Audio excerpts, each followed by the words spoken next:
Now it's my pleasure to introduce our panelist for today's broadcast, Daphne Williams. Daph is a Senior Director of Advisory Services and leads the APAC Advisory Service at Radius. Fluent in French, Daph works with businesses expanding into Australia and other Asia-Pacific nations. Prior to joining Radius, Daph worked for PwC and Arthur Andersen in London, Paris, and Sydney, working on international mobility solutions for multinational companies and their employees. Over to you, Daph. Thank you, Ed, and welcome everybody to this webinar today on China. Ed, could you move the slides on, please? Just thought we'd start off with a very quick agenda and overview of what we'll cover in today's webinar. A brief look at the region, very brief.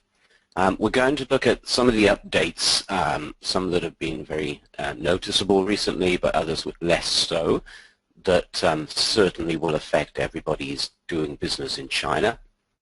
Some practical aspects of actually starting and operating in China, getting on the ground, as so to say, and then some employment aspects as well, different issues of employing people in China. And we'll finish off with some questions and answers. So Ed, if you'd move on, please.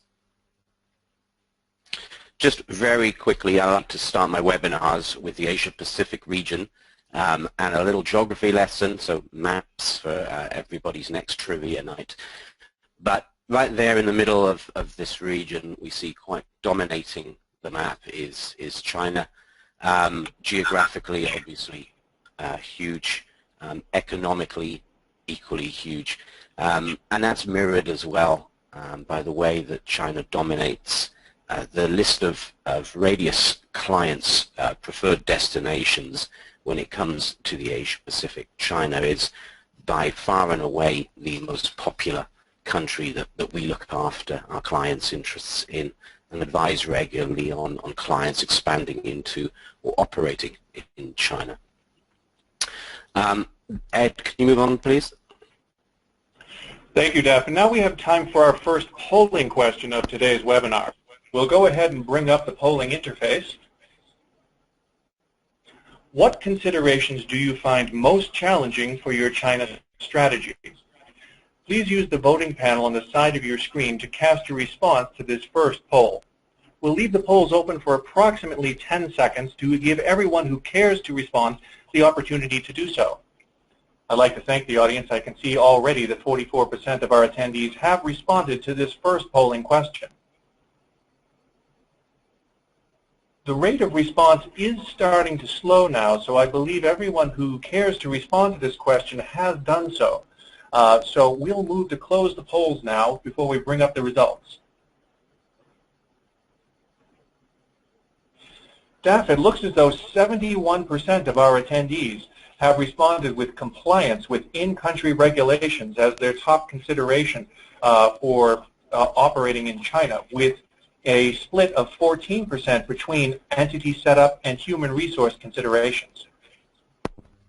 Yeah, that's quite interesting, Ed, because I would have thought the entity setup would be a little closer maybe to the compliance concerns.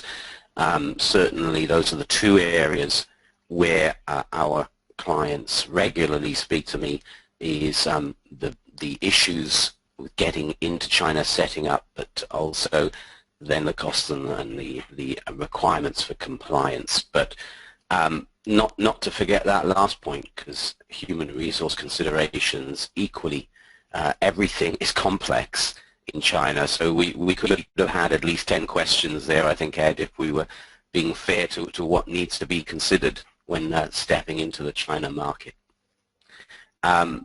So let's move on, Ed, if we can go to the next one. And what I wanted to do with the next few slides in this webinar is just look at some of the points, pardon the pun with the needle and the pin there, the points which have made the news in respect to China the last few months or so. And the one you really can't get away from is the stock market slide. I'm not going to say it's a complete burst because a lot of the action has been a massive intervention by the government over the last few weeks or so. That seems to have worked, certainly at the moment. That slide has stopped. It has turned into the correction that everybody was expecting, not necessarily a complete burst, but back to something that reflects normality and maybe a reasonable value of stock in the Chinese market. But it did take its toll on the Chinese economy. Lots of economic indicators have shown less or more concern, I should say, in the stability of the economy in general from around the world. It's also slowed the economic growth down a little bit, but as we'll see, still plenty to be interested in.